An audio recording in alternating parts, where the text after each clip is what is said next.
What if the woman you killed and buried 10 years ago rang your doorbell tonight, smiling like nothing ever happened?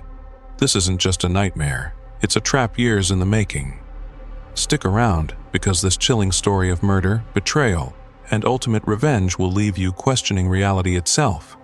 Before we dive in, smash that like button if you love true crime stories, and drop a comment below telling us what country you watching from. And don't forget to subscribe. Now let's get into it. John Miller looked at his watch. It was exactly 8 o'clock in the evening, the time when he usually poured himself a whiskey and sat down in the chair in front of the fireplace. This ritual hadn't changed in 10 years. 10 years of freedom. 10 years without fear. 10 years since he'd buried his wife Anna in a vacant lot outside of town. His house in suburban Portland looked luxurious but lonely. After Anna disappeared, he'd sold their old apartment and bought this house. A new place, a new life. No ghosts of the past, no guilt, no memories of the night she'd said she wanted a divorce and the way his hands had clenched on her throat. The investigation closed after a year with no results. Detective Tom Brown continued to stare at him with ill-concealed hatred in rare meetings, but could prove nothing. The body was never found. John took a sip of whiskey and closed his eyes. Business was going well. His investment company was thriving. He was a respected man in the community, a generous donor to charity, a role model. No one knew what went on behind the closed doors of his previous marriage. No one knew the truth about how Anna had died. The doorbell rang abruptly and unexpectedly. John opened his eyes. He wasn't expecting anyone. Rare friends always warned of a visit. Must be some courier with a late delivery. He set his glass on the table and went to the door, opened it without looking through the peephole, and the world stopped. Anna stood on the doorstep. His wife, Anna, the woman he'd killed 10 years ago. John felt the blood drain from his face. His legs felt woozy. His head rattled, as if someone had turned up the white noise at full volume. "Hi, John," she said in Anna's voice, the same voice he'd had nightmares about. "What took you so long to open up?" She stood on his doorstep, just as she had been the day she died. The same shoulder-length brown hair, the same green eyes, the same small mole at the right corner of her lips. Only there were more wrinkles, and there was gray in her hair, as if she'd really lived those 10 years somewhere. But that was impossible. John couldn't say a word. "Can I come in?" Anna asked, smiling her usual smile. "It's cold outside." She walked past him into the house as if she did it every day. She threw off her coat and hung it on the coat rack, the same coat rack where their clothes used to hang in the old apartment. "You've changed the furniture," she said, looking around the living room. "I like it." I'd put the couch against the other wall, though. John stood leaning against the wall, unable to move. This is impossible. This is some kind of nightmare. A hallucination, or he's completely lost his mind. "You can't be here," he finally squeezed out. Anna turned around and looked at him in bewilderment. "Why not? I told you I'd be back tonight. I'm sorry I'm late. Traffic." John swayed and grabbed the door jamb. You're dead. 10 years ago." Anna laughed. Her laughter sounded exactly as he remembered it. "John, what is this nonsense? I've been to the doctor. You drove me yourself this morning, remember?" She came closer. "Are you feeling all right? You look pale." She smelled of the same perfume. Dior. Anna always wore it. "You can't be here," John repeated, backing away. "Yeah, I buried you." Anna frowned, put her palm on his forehead. "Do you have a fever? Maybe you're sick? Let me make you some tea." She turned and walked to the kitchen as if she knew exactly where she was in this new house. John followed her slowly, feeling his heart pounding in his chest. "This is a dream," he thought. "I'm going to wake up now." But he didn't wake up. Anna opened the cupboard, took out the cups, exactly where they stood, turned on the kettle and turned to him. "John, you seem strange today. Did something happen at work?" John stared at her, not believing his eyes. He remembered that night exactly. He remembered her telling him she was leaving him, how they'd argued, how his hands had clenched around her throat, how the light had gone out in her eyes, how he wrapped her body in a rug and drove her out of town, how he dug her grave in the frozen ground. "You can't be here," he said for the third time, feeling nausea coming up his throat. Anna walked over to him and took his hand. Her palm was warm, alive. "John, you're scaring me. Should we call a doctor?" He yanked his hand away and backed up against the wall. "Who are you?" he asked, panic rising inside him. "You can't be Anna. Anna is dead." The woman in front of him sighed and shook her head. "John, that's enough. This isn't funny. I'm tired after my doctor's appointment and you're playing some weird game." The kettle boiled. She turned away to make tea. John watched her every move. She moved exactly like Anna, holding the cup with the same hand, added sugar the same way, 2 spoonfuls, and stir clockwise. "Let's sit down," she said, holding out the cup to him. "You're clearly not yourself." John took the cup. The hot porcelain burned his fingers, and the sensation convinced him that he was awake. Everything was happening. "How is this possible?" he whispered. "What is it?" she asked, sitting down at the table. "John, you're scaring me. What's wrong?" He set the cup on the table without taking a sip. "It's been 10 years, he said. "It's the year 2025. Now it was her turn to look surprised, but it lasted only a moment. She smiled with slight concern. "John, it's 2015. Today is the 28th of March. I was at Dr. Harrison's for a checkup, remember?" John shook his head, trying desperately to gather his thoughts. "No, that's impossible. It's been 10 years. You're dead. Why do you keep saying that?" There was irritation in her voice. "I'm alive, John. I'm here, in front of you." He stared at her, trying to figure out what was going on. Maybe he really had lost his mind. Maybe all those 10 years had been a hallucination? Or had he buried the wrong woman? But no, it was Anna. He remembered her face exactly at that moment. "I can prove it," he said, jumping up. "I'll show you." He rushed to his office and returned with a laptop, opened it, logged in, and showed her the date. "Look, March 28th, 2025. 10 years have passed, Anna." She looked at the screen and then at him with pity. "John, I don't know what you did to the computer, but is this some kind of joke? Or are you sick?" He closed the laptop and shook his head. "It's not a joke. And I'm not sick. You can't be here. You died 10 years ago." He stammered, realizing he'd almost confessed to murder. "I'm what, John?" she asked, tilting her head. "What did you do?" He stepped back, feeling the room begin to spin around him. "Nothing. I don't know what's going on." She stood up and walked over to him, put her hands on his shoulders. "John, you need to rest. Come on, I'll walk you to the bedroom." She took his hand and led him upstairs. He followed her as if in a trance. She knew exactly where the bedroom was in this house he had bought a year after her death. When they entered the room, she turned on the light and began to make the bed. John stood at the door, watching her. "How did you know where the bedroom was?" he asked. She turned around with a smile. "What kind of stupid question is that? We've lived here for 5 years. John felt panic rising to his throat. "No," he said. "I bought this house after you disappeared. You were never here." Anna sighed and sat on the edge of the bed. "John, you're really scaring me. Maybe I should call the doctor." He shook his head, unable to utter a word. What's going on? Is he going crazy? Or is this some kind of elaborate prank? But who could have known? Who could have known he'd killed his wife? "Lie down," she said softly. "You need to sleep. Everything will be better in the morning." He walked slowly to the bed and sat down beside her. She smelled so familiar, so real. "Oh, Anna," he whispered. "If this is really you, forgive me."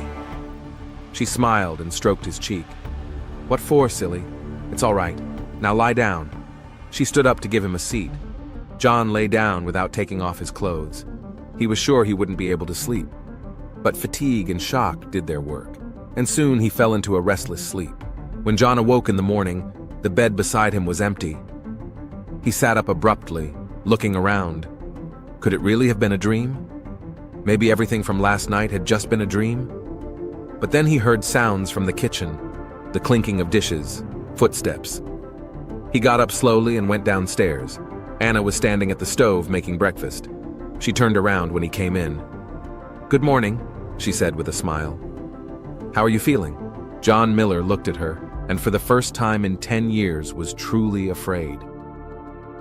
The third day of Anna's presence in his house had turned John Miller's life into a nightmare for real.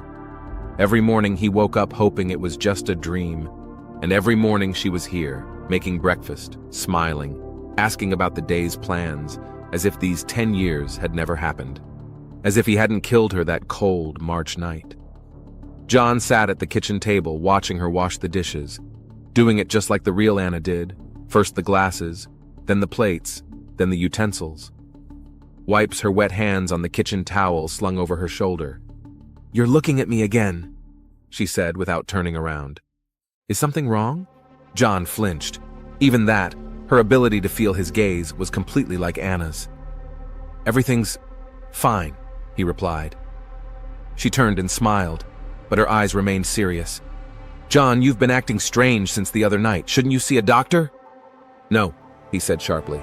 "There's no need to see a doctor." If he went to a doctor, he would inevitably have to explain why he believed his wife was dead while she was standing in front of him, and that will definitely end up in a mental institution or jail. "Okay," she shrugged. "Whatever you say. But know that I'm worried about you." John felt something tighten in his chest. That concern was just like the real Anna's. Even in the last few months, when their marriage had been cracking at the seams, when he'd started raising his hand to her, she'd still worried about him. It drove him crazy then, and it drove him crazy now.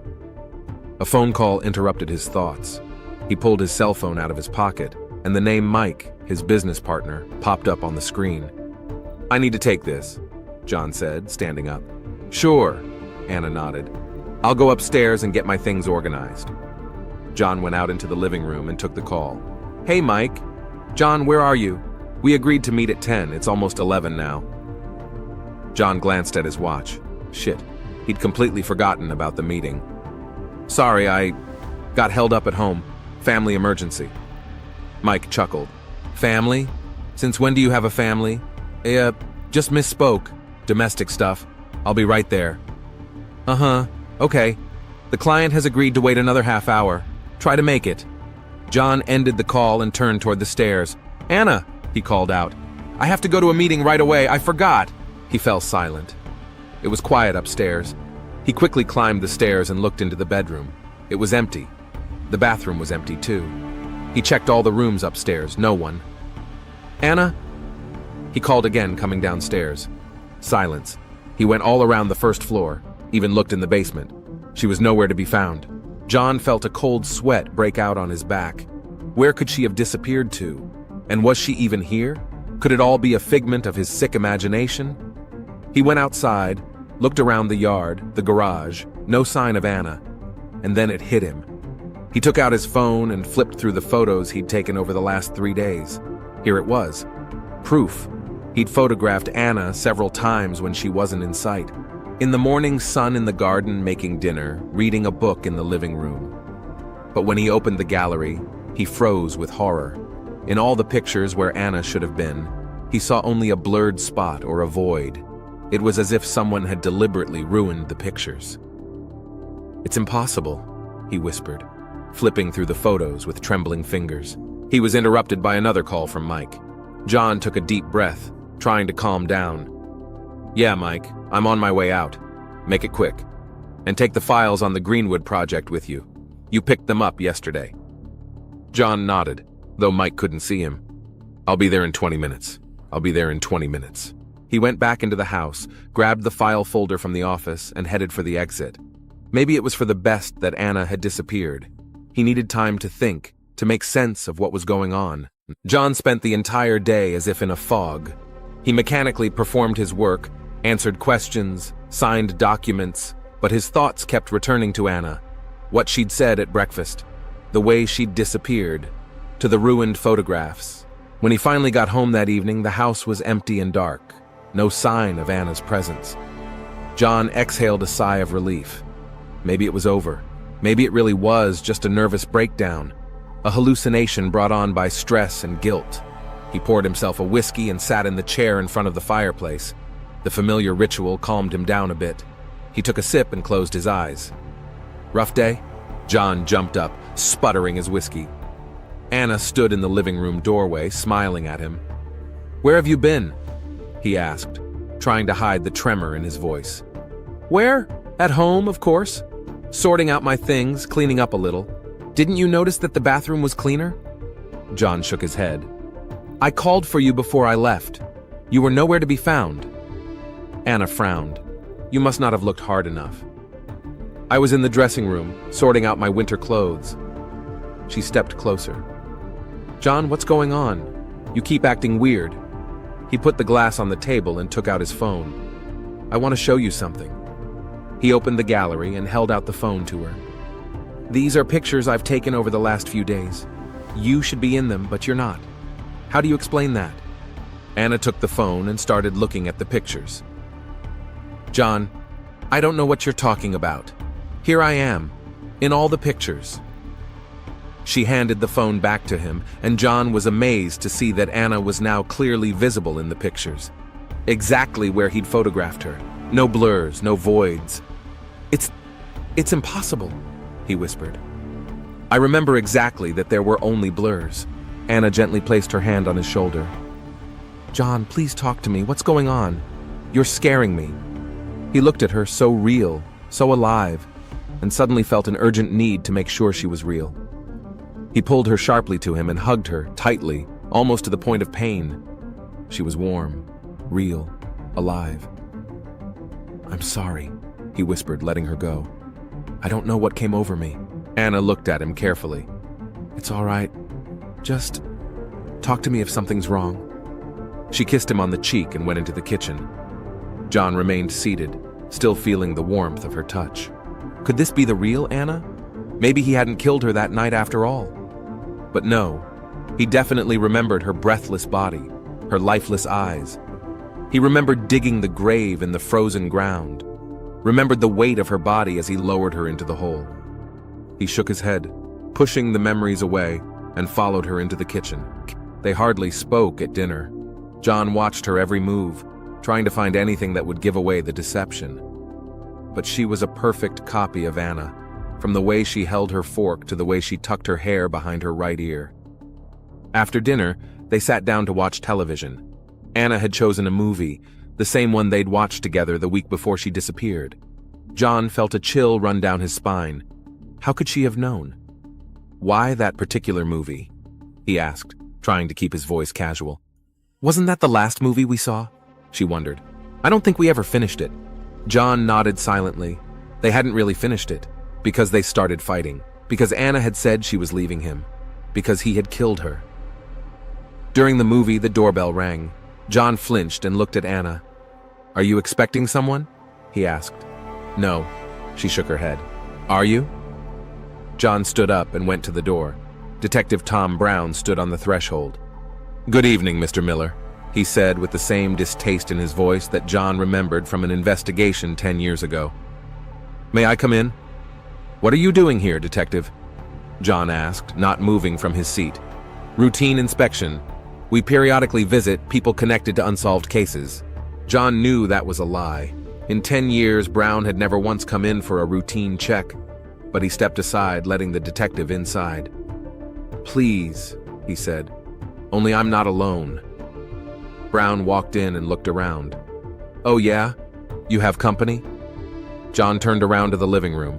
The couch was empty. The movie kept running, but Anna was nowhere to be seen. "She was here just now," John said, feeling the panic rising again. "My friend," Brown hummed. "Maybe she doesn't want to face the police. Some people get nervous in our presence, especially those with something to hide."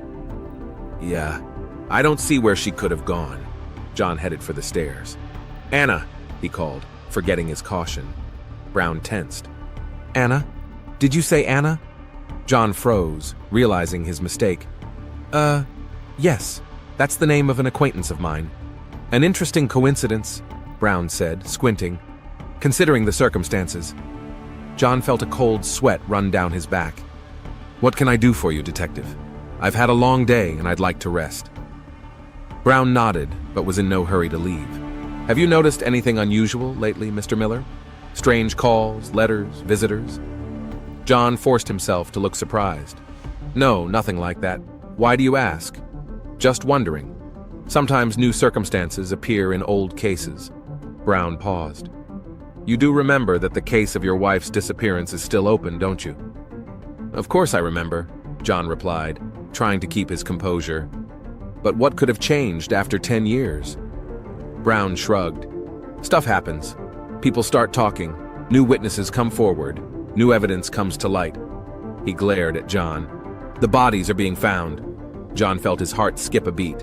What do you mean, you found, Anna's body? No, Brown shook his head.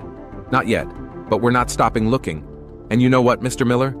I believe that sooner or later, the truth will come out. With those words, he headed for the exit.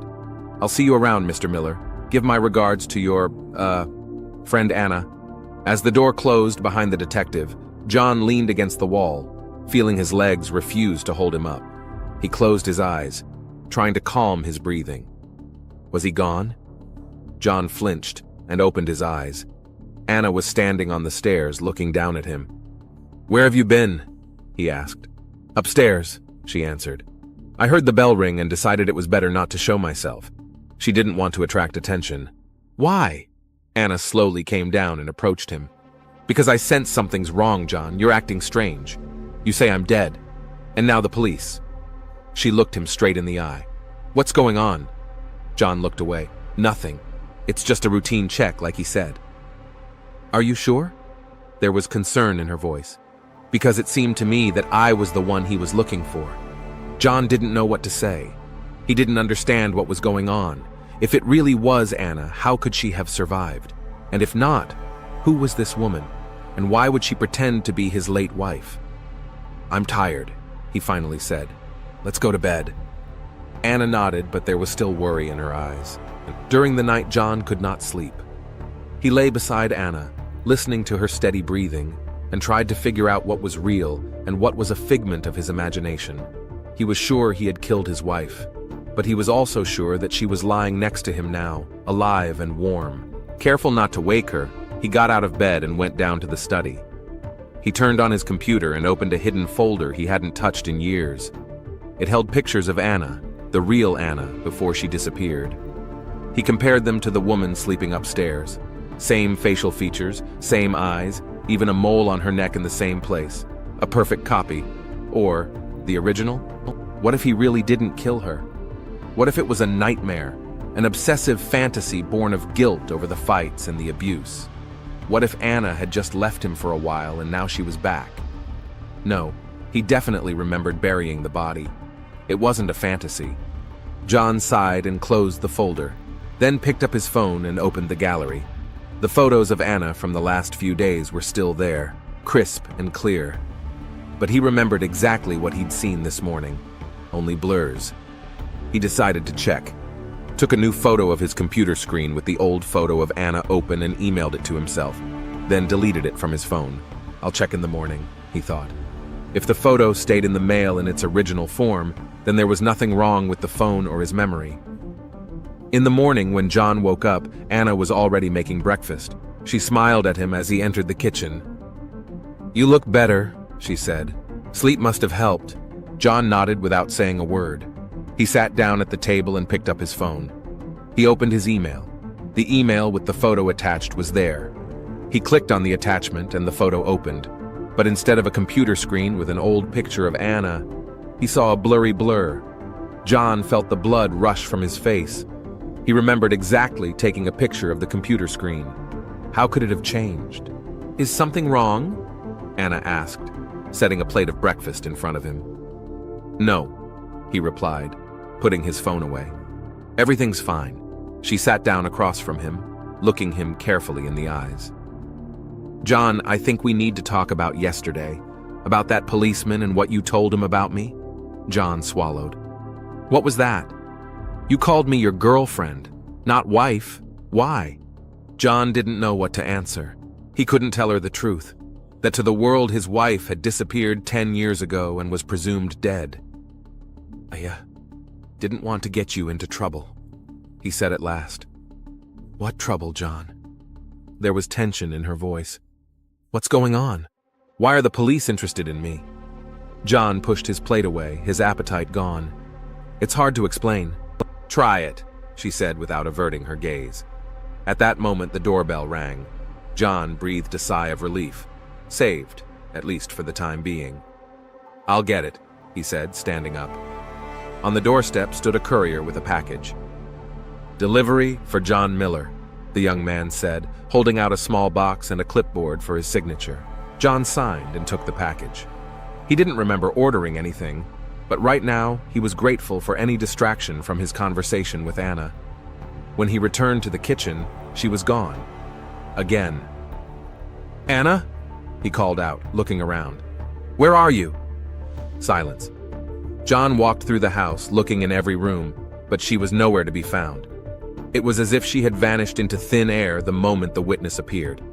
John sat down on the couch, holding the unopened package in his hands. Something was definitely wrong here.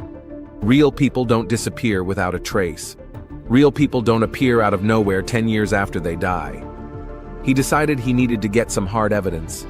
He took out his phone and recorded a video message, looking directly into the camera. "Today is March 29th, 2025. 3 days ago, a woman appeared on my doorstep claiming to be my wife Anna. This is impossible because my wife died 10 years ago. I don't know who this woman is or what she wants, but she looks exactly like Anna and knows things that only she could know. I'm recording this video to prove to myself that I'm not crazy. If anything happens to me, it's because of her." He saved the video and sent it to his email and copied it to his computer. He would monitor to see if the video changed the same way the pictures changed. John didn't realize that at the very moment he was uploading the video to his computer, Kate was watching him through a hidden camera set up in his office. She smiled as she stared at the laptop screen in her temporary hideout, a secret room in the attic of John's house that he didn't even know existed. It was a room Kate had discovered and set up a month before her appearance, sneaking into the house when the owner was at work. She wasn't smiling like Kate. She was smiling like Anna. Because even in private, Kate remained in the character of her friend, so deeply embedded in the role over the years of preparation that the line between her and the real Anna was sometimes blurred in her own mind. "You're getting nervous, John," she whispered. "That's good. Very good." She opened the remote access program she'd secretly installed on John's computer the week before and quickly found the video she'd just downloaded. Copied it to herself, then opened the program to edit it. In the years of preparing for her revenge, Kate had learned a lot. She'd studied computer programming, video editing, even the basics of hacking, all for one purpose: to get John Miller to confess to Anna's murder. Anna, who saved her life in that dark alley when they were 16. Anna, who distracted the maniac on her own, giving Kate a chance to escape. Anna, who came back into her life after months of rehab, scarred physically, but not broken in spirit. And John Miller took her away, killed her, and thought he'd gotten away with it. But Kate won't let that happen. She'll get him to confess, no matter what it costs her. She quickly edited the video, making it blurry with distorted sound. What John would see would be like a jammed recording where you couldn't make out a word. Saving the changes, she uploaded the video back to John's computer, replacing the original. Then leaned back in her chair, looking at the picture of Anna on the table. "I'm almost there," she said, touching her fingers to the face in the photo. "It's going to break soon. I can feel it." On the 7th day of Anna's presence in the house, John Miller realized he was teetering on the brink of insanity. Every time he checked his video message, it became increasingly blurry and distorted. It was as if someone or something was systematically erasing evidence of his sanity. In the morning, he awoke to the smell of fresh coffee. Anna was standing at the bedroom window, holding 2 cups. "Good morning," she said, smiling the same smile he'd remembered for 10 years. "I thought you might need some coffee." John sat up on the bed, trying to gather his thoughts. He'd barely slept at night, pondering his predicament. What if this is all part of an elaborate plan? What if someone is deliberately driving him crazy? "Thank you," he said, accepting the cup. "Can't sleep?" Anna sat down next to him. "I've been having nightmares," she said quietly. John took a sip of coffee, not knowing what to say. "About what?" he finally asked. Anna turned back to the window. "About graves," she said simply. about people who think they can bury their problems deep underground. But the dead don't always stay dead, John. Sometimes they come back. Her words sent a chill down John's spine. It was a hint, direct and unmistakable. "What do you mean?" he asked, trying to keep his voice steady. "Nothing much," she smiled. "Just thinking out loud." She got up and went to the door. "I'll make breakfast. Come down when you're ready." When she left, John sat looking at the closed door. Something in her words made him truly afraid. Like she knew. As if she saw through his lies, his crime. At breakfast, Anna was unusually silent. She moved through the kitchen with the same grace she always did, but in her silence, John sensed an accusation. "I'm going to be late at work today," he said, breaking the silence. "It's an important meeting." "Sure," she nodded. "I think I'll go to the cemetery, see some old friends." John froze with his fork in his hand. "The cemetery?" "Yeah, it's been a while. I'm going to put some flowers." The grave John was thinking of, an empty plot of land in an abandoned vacant lot outside of town, wasn't marked on the map. No one knew about it, except for him. "Okay," he said, feeling his mouth go dry. "I'll meet you tonight." All day at work, John couldn't concentrate. Anna's words about the cemetery wouldn't leave his mind. What if she knows? What if this is all part of some plan to expose his crime? At 5 o'clock that evening, he canceled his remaining appointments and got in his car. He needed to be sure. He needed to see with his own eyes that Anna's grave had not been disturbed, that her body was still there, deep underground. The place where he'd buried his wife was an hour's drive from the city, an abandoned, vacant lot that had been prepared for construction, but the project had never been started. 10 years ago, there had been nothing but bare earth. Now there were trees, shrubs, and tall grass. John parked at the curb and walked through the thicket, trying to remember the exact spot. It wasn't easy. The landscape had changed a lot.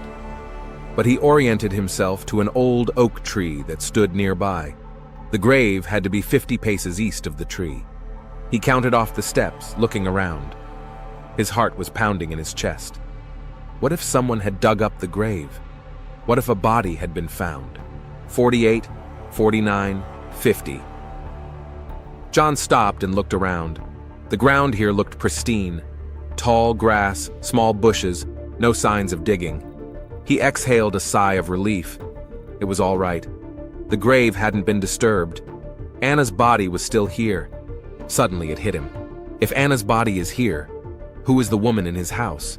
Who is the one who looks exactly like his wife, knows all her habits, her past, the visions, the hallucinations? None of it made sense. You couldn't feel the touch of a hallucination. You couldn't hear her footsteps on the stairs. You couldn't feel the warmth of her body next to him in bed. This woman was real. But she couldn't be Anna. Anna had been lying here, under a layer of earth and grass, for 10 years. John returned home late at night, exhausted and confused. The house greeted him with silence and darkness. "Anna?" he called out, turning on the light. No one answered. He checked the kitchen, the living room, went upstairs. No sign of the woman who had called herself his wife. Perhaps she had left. Perhaps it was all over. The thought brought both relief and a strange longing at the same time. He poured himself a whiskey and sat in the chair in front of the fireplace, a familiar ritual that always calmed him, but not today. Today he felt something looming, something inescapable and terrifying. "Been to the grave?" John shuddered, sputtering his whiskey. Anna stood in the living room doorway, looking at him with a cold smile. "What are you talking about?" he asked, feeling the blood drain from his face. "The grave, John," she said, coming closer. "The one you dug for me 10 years ago, in the vacant lot behind the old oak tree." John's heart skipped a beat. "I don't know what you mean," he said, standing up. "Come on, John." Her voice was calm, but there was fire in her eyes. "No more lies. I know what you did. I know how you strangled me. I know how you wrapped me in a rug. I know how you took the body out and buried it." She came close, and John stepped back, bumping into the chair. "Who are you?" he whispered. "I am your conscience, John," she smiled. "Your past that has come back to foot the bill. John shook his head, trying to gather his thoughts. That's not possible. I was there today. The grave is untouched. The body is still there. Oh, John. Her smile grew wider. Do you really think I'm the one lying in the ground? That I rose from the dead to come after you? If not, who are you? He asked, feeling fear give way to anger. Who the hell are you? She took a step back and suddenly did something strange. She ran her hand over her face as if removing a mask. Of course, nothing had changed. She still looked exactly like Anna. Don't you recognize her? She asked. Think hard, John. Who would know everything about Anna? Who could look exactly like her with the help of a good surgeon? Who could hate you enough to spend 10 years seeking revenge? And then it hit him. Kate, he whispered, feeling the ground go from under his feet. Kate Wilson? She clapped her hands together slowly. Bingo, John. Your brains are finally working. John sank into the chair, unable to stand. Kate Wilson, Anna's best friend, the woman who disappeared from town shortly after his wife disappeared. But why? He asked. Why all this? Why? Her voice shook. You killed the only person I ever really cared about, the only one who ever sacrificed himself for me. She stepped closer, and now John saw in her eyes not Anna, but someone else, someone full of rage and pain. Do you know what happened to us when we were teenagers? Did Anna tell you? John shook his head. We were 16, Kate said, looking through him. We were coming home late at night. We took a shortcut through an alley. That's where we were attacked by a man, a local maniac who had already raped and killed 2 women. She paused, gathering her strength. He grabbed us both. He had a knife. We couldn't escape. And then Anna pushed me and shouted, "Run! Get help!" She stayed with him, alone, so I could save myself. Kate turned away, and John saw her shoulders tense. I ran, but there was no one, no help. By the time I got back with the police, it was too late. She turned to him, tears in her eyes. He'd kept her for 3 days in the basement of an abandoned house. 3 days, John. Can you imagine what 3 days means in the hands of a psychopath? He beat her, stabbed her, raped her, broke bones, burned her with cigarettes. Every inch of her body was covered in bruises, cuts, burns. Kate came closer, hovering over him. You know what he said in court? That he wanted to get even for 2, that he was disappointed that one of us got away. So he tortured Anna twice as much. For me. John sat stunned by this story. Anna had never told him about it, never mentioned that she had lived through a similar nightmare. She survived, Kate continued. Incredibly, she survived. 6 months in the hospital, a year of therapy. You know what she said when I asked her how she got through all that horror? She said, I thought about you, that you were safe, that you weren't affected. Kate brushed away a tear and straightened up. And then you showed up, and everything was fine. At first, she loved you, trusted you, and then you started hitting her. John flinched. No one knew about it. No one but him and Anna. She called me crying. I begged her to leave you, but she kept putting it off. And then she just disappeared. And you told the police you didn't know where she'd gone, that maybe she left on her own. Kate clenched her fists. But I knew. Knew you'd done something to her. Detective Brown knew it too. But there was no proof. And you got away with it. She walked over to the fireplace and picked up a framed photograph from the shelf, an old picture of John and Anna. I swore I'd make you confess, make you pay for what you did. And here I am. John stared at her, not believing his eyes. How could she have changed so much? How could she become an exact replica of Anna? 10 plastic surgeries, Kate said, as if reading his mind. 10 years of preparation. I studied every detail of her appearance, every habit, every memory she shared with me. I became her, John. For you. She put the photograph back in its place. And it worked. You believed. You began to question your sanity, your memories. The whole thing. John couldn't find the words. All this for revenge? For justice, Kate corrected him. Anna saved me twice. First in that alley, and then when she helped me believe in people again after everything that had happened. And I couldn't save her from you. John shook his head. You're crazy, he said. You spent 10 years, mutilated your face, your life. For what? For a man who's long dead? Kate smiled, and that smile wasn't Anna's. It was the cold, hard smile of a man who had waited a long time for his time.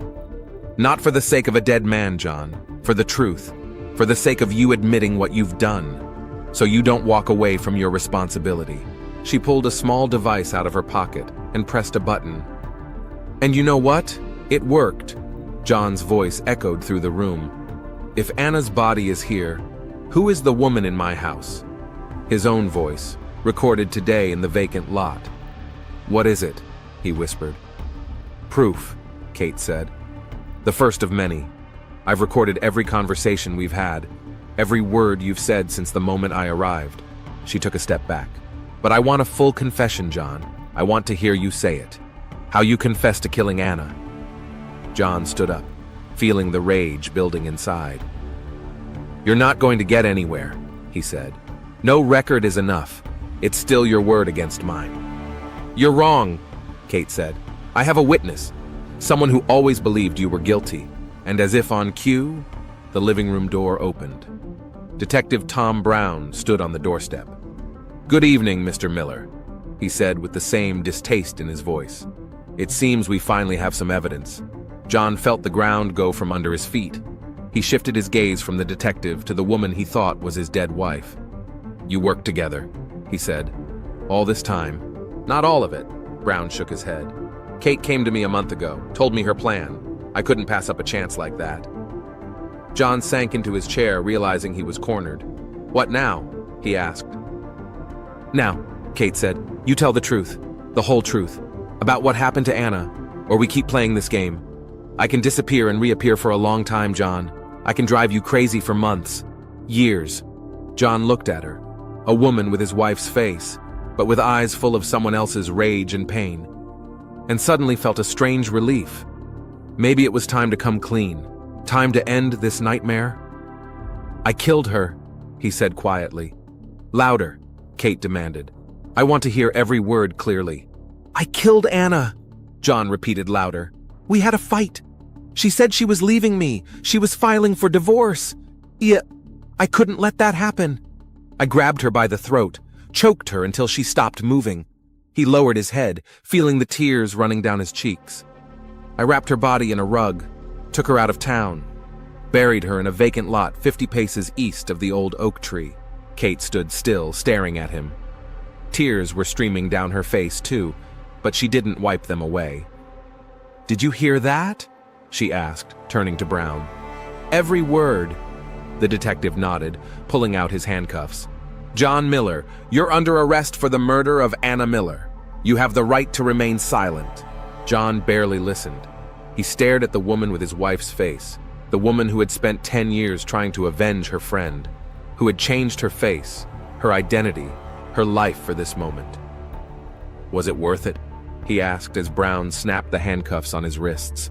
These 10 years? The surgeries? All that pain? Kate looked at him for a long moment. I don't know, she said honestly. But I know I couldn't have done it any other way. Anna deserved justice, and now she had it. As Brown led John out of the house, Kate was left standing in the middle of the living room. 10 years of preparation, 10 years of transformation, 10 years of obsession. It was all over in one evening. She walked over to the mirror and looked at her reflection. The face that was no longer her own. The face of the woman who had once shrouded her in terror. What is left for the avenger when vengeance is accomplished? Where does a ghost go when his work is done? Kate touched her face, someone else's face, with her fingertips. Every scar beneath the flawless skin, every rebuilt bone was a monument to her obsession. She wasn't just pretending to be Anna. She had become her, and that was her curse. I avenged you, she whispered to the reflection, but I lost myself. She stepped back from the mirror and resolutely removed from her neck the locket with the picture of young Anna, her talisman, all these years, placed it on the table, scrutinizing it one last time. Justice had been done, but there was no release. A sudden thought made her freeze. She slowly walked back to the mirror and took another look at the reflection. In that face was her future, the only possible future. The next morning, she walked into the police station. Detective Brown was waiting for her in his office. When she sat down across from him, His face showed a complex combination of admiration and anxiety. "So," he said, looking at her carefully. "What now?" "Now," she answered calmly. "Anna Miller wants her papers restored. She's been reported missing, hasn't she? Not dead, just missing." The detective leaned back in his chair, keeping his eyes on her.